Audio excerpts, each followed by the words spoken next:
En el año 2006 pude leer por primera vez a Augusto Efio con su ópera prima Lecciones de Origami, que apareció con el sello Matalamanga.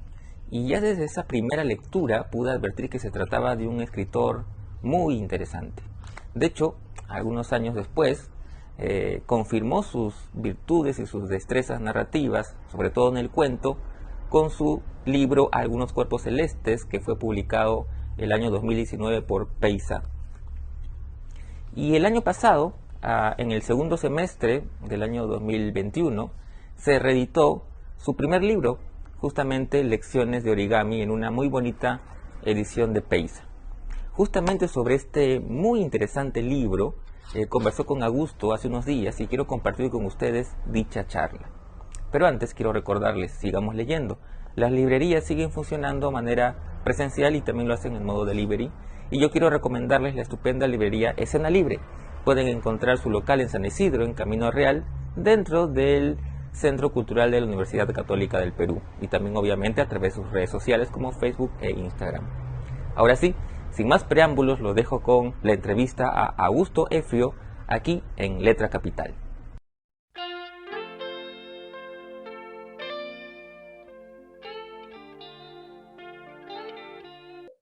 Hola Augusto, ¿cómo estás? Primero que nada, gracias por tu tiempo y por permitirnos esta charla sobre la reedición de tu primer libro, Lecciones de Origami, que ha sido publicado este 2021 por Pace en una muy bonita edición.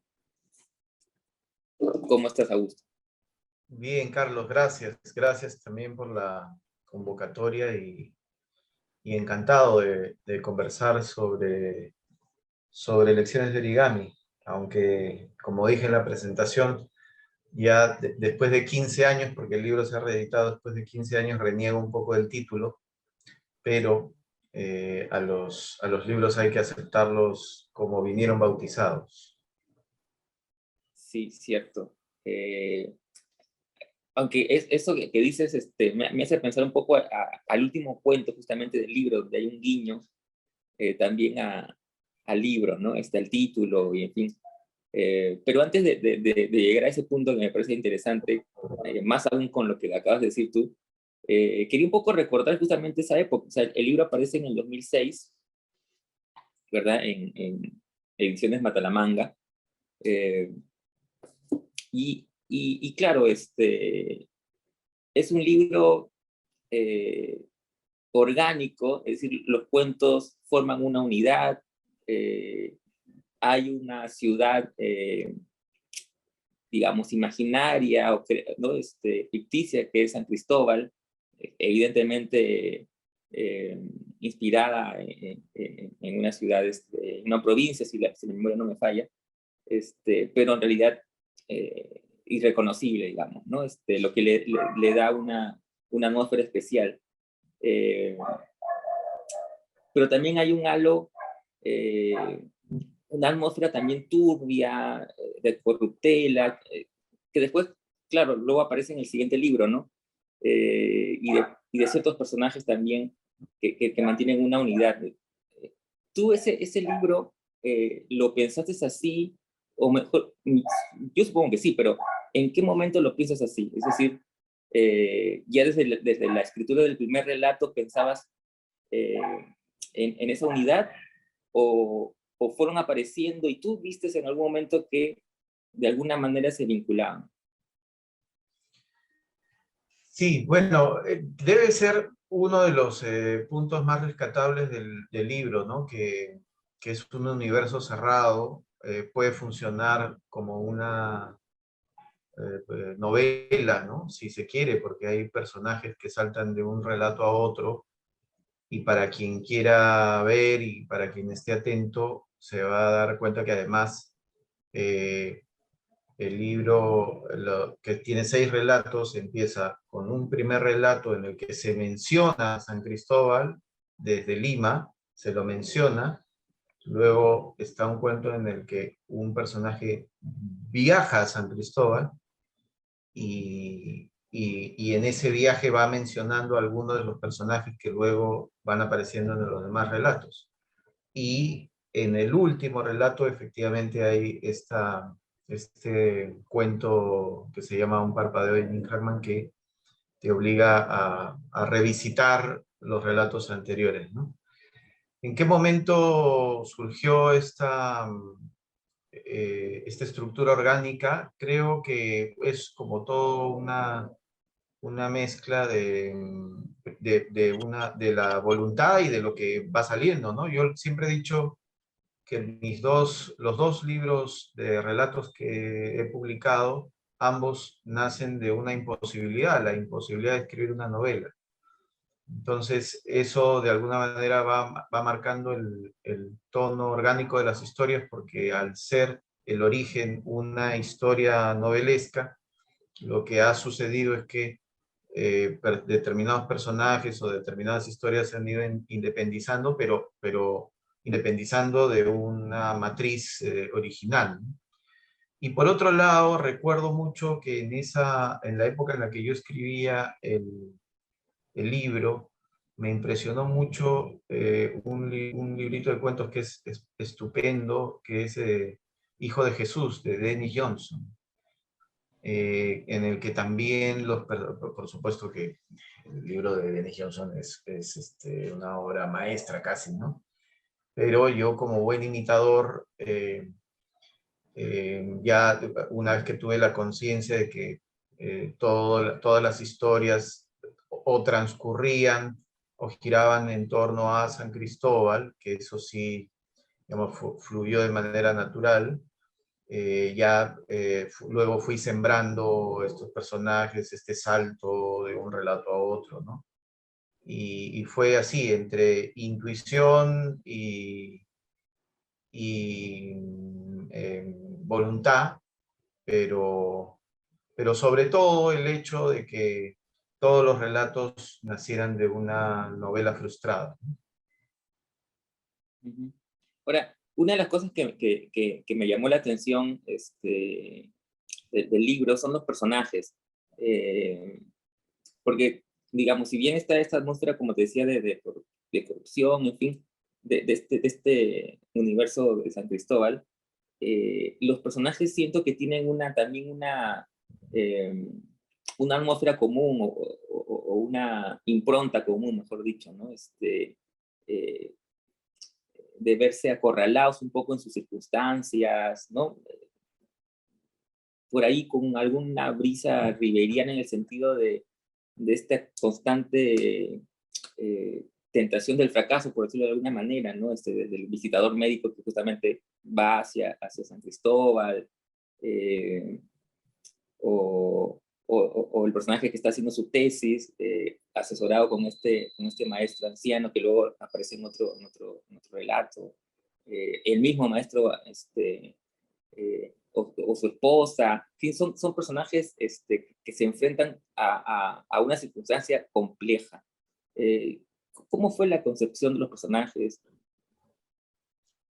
Bueno, por un lado está este gusto, creo, marcado quizá en el caso, uno nunca va a saber de dónde viene esta inclinación por los perdedores, ¿no? Porque, digamos, los perdedores son más propicios para contar buenas historias que las historias edificantes y de triunfo. Eso es obvio. Y además nosotros tenemos una tradición de perdedores en la literatura. Has mencionado a Ribeiro por mencionar, digamos, el tótem del cuento peruano, ¿no? Pero eh, yo recuerdo una reseña de la época que decía más o menos que yo escribía que mis personajes estaban voluntaria o involuntariamente vinculados al crimen. Y creo que a la larga la conciencia que he adquirido es que en este libro yo practiqué casi por intuición el género que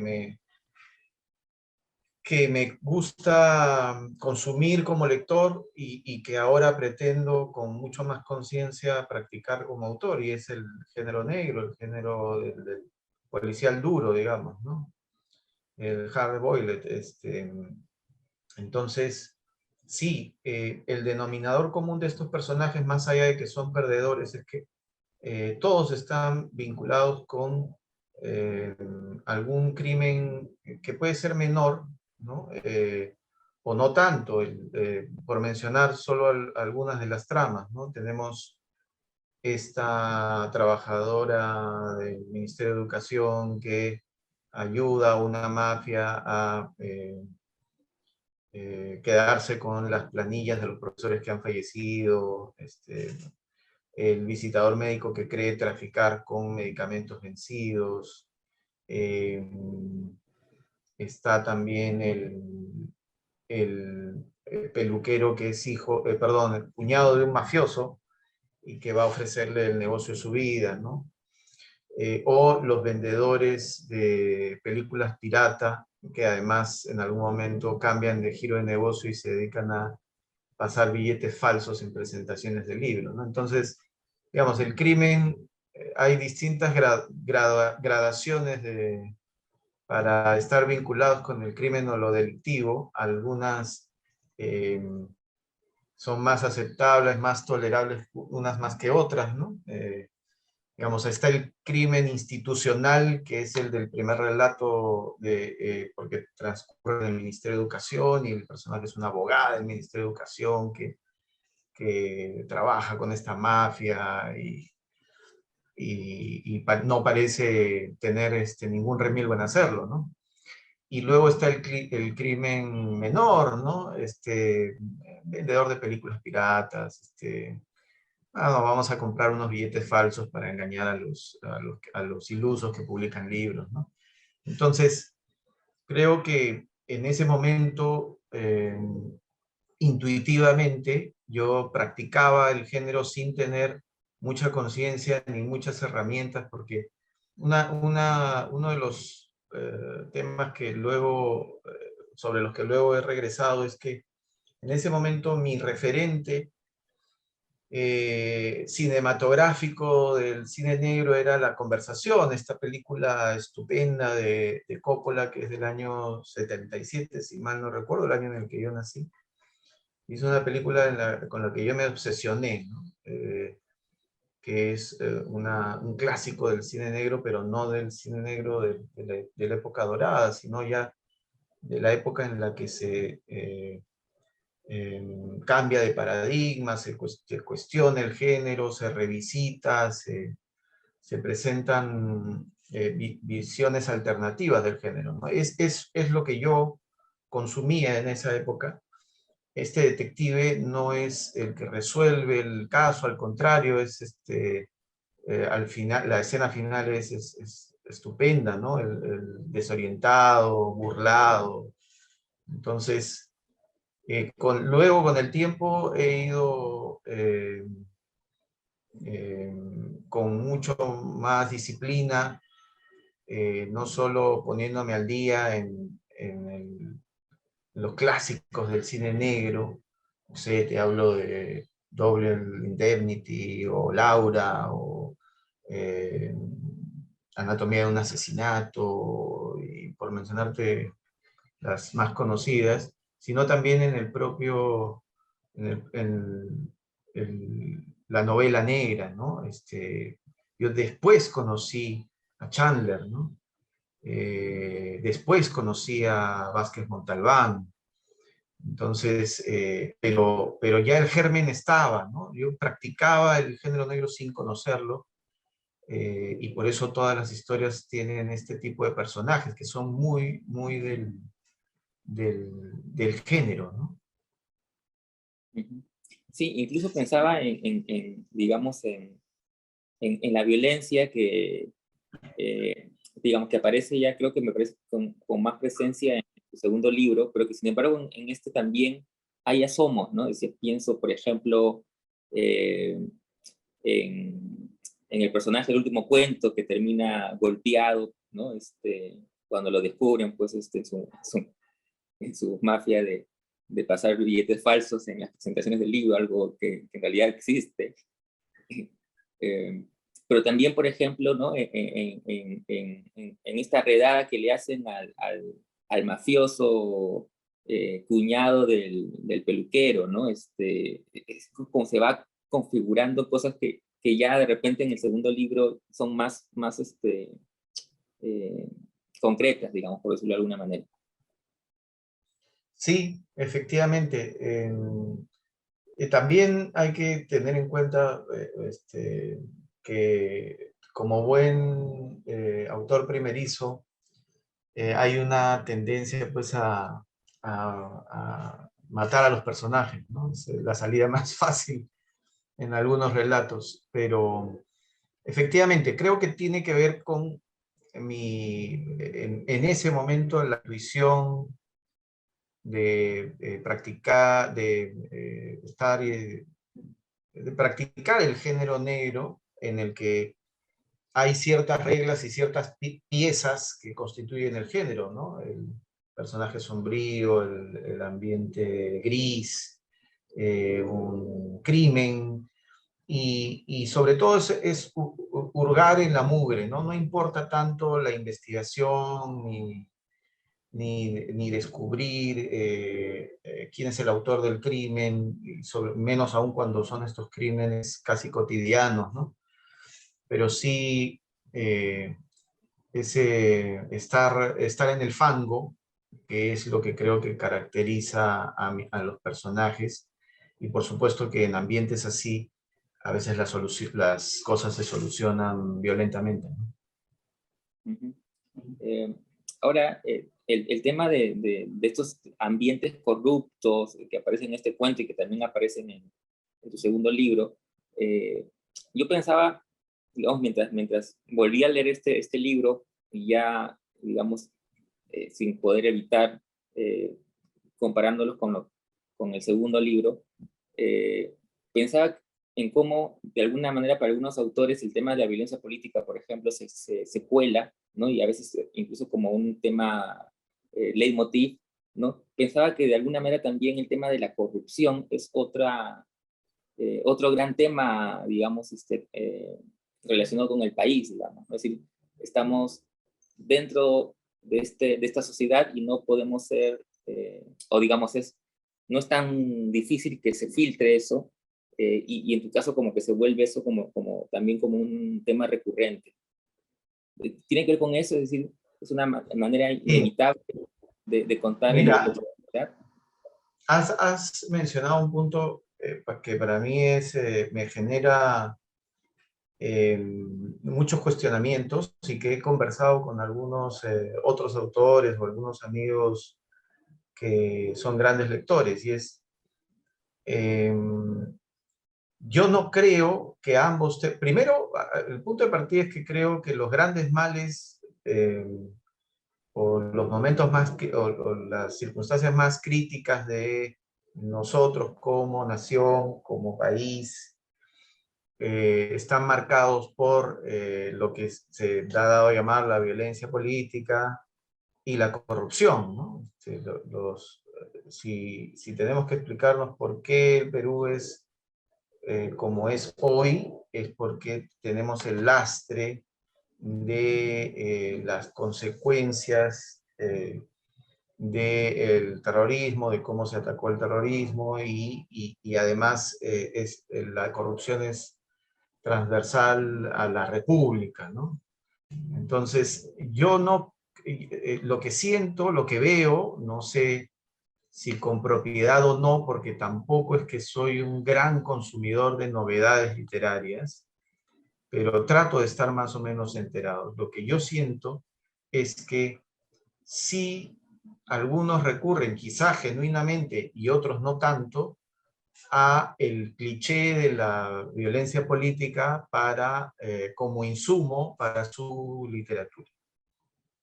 Y hay una línea de producción de un tiempo a esta parte,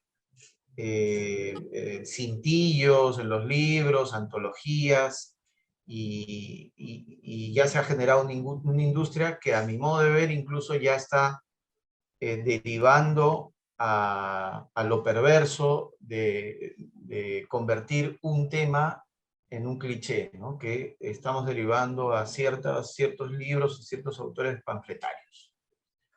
Eh, pero no siento que la corrupción, que es un mal mucho más cotidiano, mucho más enraizado, y además del que formamos parte, porque la corrupción no es solo la corrupción con mayúsculas, sino el momento en el que tú le pagas una coima a un policía, en el momento que te saltas a la cola, en el momento en el que buscas el tarjetazo. Entonces, esa corrupción de todos los tamaños no veo que esté reflejada en la literatura. O son casos muy puntuales y eso me llama la atención, ¿no? ¿Cuál es la razón por la que los autores de mi generación o de otras generaciones no, y no digo que haya, como es obvio, un deber, ningún deber en la literatura, en la creación, pero sí me llama la atención por qué no está eso eh, tan interiorizado que se utilice o que de manera natural se plasme en la materia narrativa. No me explico. En mi caso, eh, creo que confluyen una serie de factores para que me haya interesado en estos temas. Por un lado, como conversamos hace un momento, mi gusto como lector o como consumidor audiovisual del género negro desde hace muchos años, y entonces el género negro es afín pues, con estos ambientes corruptos, grises, vinculados al crimen, ¿no? Como decía Chandler, el crimen no como enfermedad, sino como síntoma. Entonces, pero también mi experiencia laboral y en la que me ha permitido tener contacto. Yo he sido funcionario público varios años y he tenido no voy a decir el gusto, pero he tenido contacto directo con la podredumbre del Estado y de lo que rodea al Estado, ¿no? Entonces, eh, eso indefectiblemente genera una sensibilidad y sí, en mi caso, no es ninguna imposición de manera natural.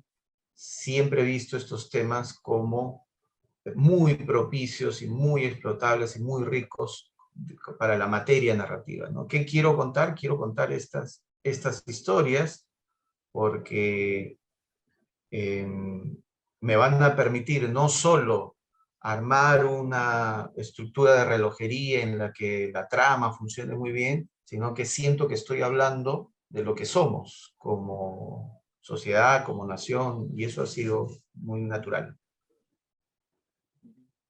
Un poco hablando del último relato, eh,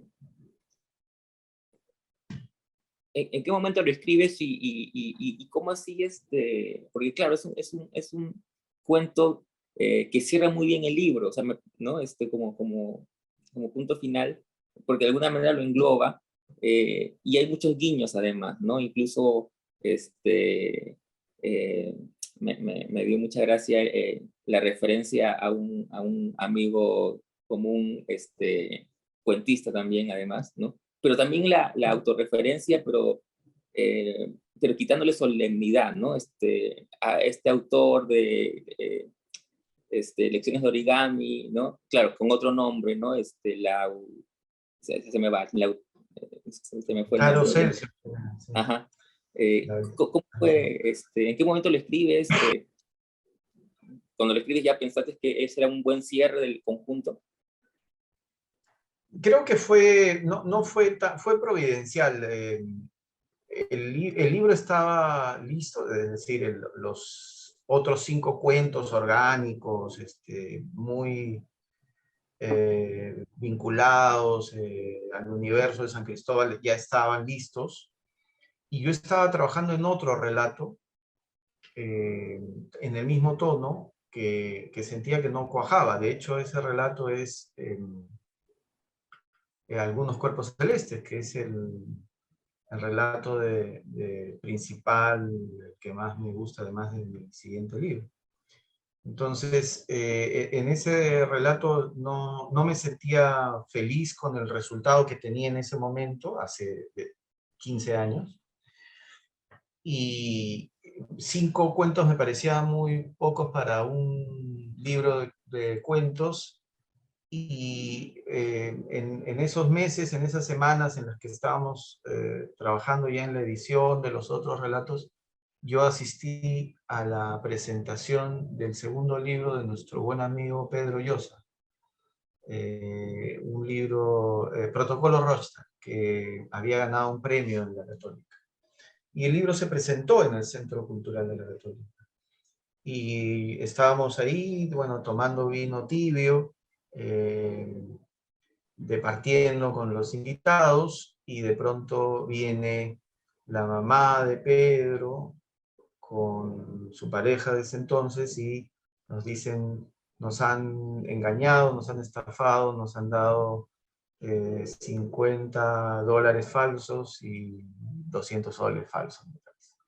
Efectivamente, revisamos los billetes y quiénes eran, y empezamos a preguntar, y todo el mundo decía haberlos visto, eran en una pareja que se mostraban muy interesados y llegaron a pasar los videos. Yo regresé a casa después de la presentación y escribí la primera versión del relato en esa noche, por lo menos muy, muy cerca del final, y luego ya le fui agregando cosas. Es el único relato que yo he escrito probablemente una semana, ¿no?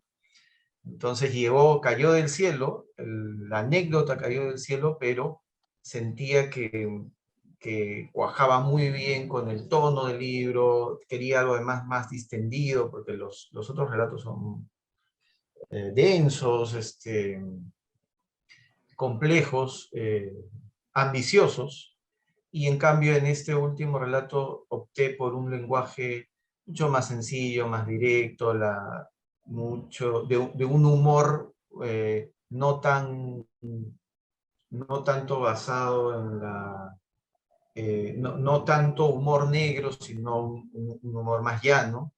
Y me gustó, me pareció que en ese momento en efecto era un buen cierre del libro para descontracturar un poco lo previo, y además hacía una revisión de los cuentos anteriores, ¿no? Pero no a todos les gustaron, porque recuerdo una reseña que decía que ese cuento de la famosa vaca profana, que decían que ese cuento había desarmado el universo que también había creado en los relatos anteriores. Pero a mí me gusta. Es el único cuento, además, porque cada cierto tiempo recibo mensajes de nuevos lectores. En todos estos años, diversos lectores se han comunicado conmigo a través de las redes sociales diciendo, leí este cuento, me encantó, y todavía hay gente que le tiene aprecio, y yo también. Me encanta el título, además. Es un título muy cinemero. Claro, y además se entiende porque el relato tiene que ver mucho con el cine, ¿no? Sí, sí. Un poco para terminar, Augusto, mencionabas tú hace un rato que de alguna manera tu escritura tiene que ver con decías tú, algo así como la imposibilidad de la novela. Y yo recordaba en alguna conversación, creo que después de tu primer libro justamente, que me decías que estabas justamente escribiendo una novela. Entonces, quería preguntar un poco cuál es tu relación con el género de la novela ahora, o ya te consideras un cuentista, que hay varios notables cuentistas, tú también eres uno muy bueno, que son cuentistas simplemente, digamos, no tienen que pasar a la novela necesariamente. ¿Tú cómo lo tomas? ¿Cuál es tu percepción al respecto? Yo creo que he escrito cuentos porque se adecuaban un poco a mi ritmo de vida y de trabajo. Es decir, para quienes tenemos trabajo de oficina, muy intenso además, lo que hacemos es aprovechar microespacios, ¿no? De minutos, a veces de segundos, para abandonarlo, nuestras obligaciones y concentrarnos en una historia, ¿no? Entonces el cuento es, el género, el cuento se presta muy bien porque tienes pocos personajes, una línea argumental muy clara. Normalmente además escribes el cuento cuando ya conoces el inicio y el fin, y entonces te permite pulirlo en cada sentada, vas puliéndolo, puliéndolo, pero para escribir la novela, como he descubierto de la frustración y de los continuos fracasos, se requiere una atención mucho mayor, ¿no? Eh, entonces, eh, atención y espacio con el que yo no he contado desde que empecé a escribir. No, nunca he tenido el tiempo a mi disposición como para dilapidarlo divagando o solamente divagando. Es muy importante en la literatura divagar. Ese espacio para divagar es fundamental. Entonces, la manera que he encontrado de obligarme a escribir la novela es no escribir ningún cuento, porque me sentía que me distraía y al final terminaba escribiendo cuentos y abandonando la novela. Entonces, desde que saqué el libro anterior, Algunos Cuerpos Celestes, he dejado de escribir cuentos y única y exclusivamente me siento a escribir algún capítulo, escena, descripción, personaje de la novela. Entonces, es una obligación que me he autoimpuesto como la única manera, espero, de poder concretar la novela. Por ahora va bastante bien. Me tientan un montón de historias que no tienen nada que ver con la novela, un montón de frases, de imágenes, me van tentando, pero simplemente anoto la frase, la guardo en un cajón y sigo adelante con la novela. Ah, estupendo, estupendo. Estaremos atentos entonces para esa novela. Muchas gracias, Augusto. Siempre es un placer conversar contigo de literatura. Igualmente, Carlos, muchísimas gracias a ti y de verdad me complace sobre todo tu atención porque fuiste una de las primeras personas que me entrevistó cuando salió el libro. Creo, si mal no recuerdo, además fue la primera entrevista y 15, bueno, ya 16 años después que nos volvamos a encontrar es muy satisfactorio.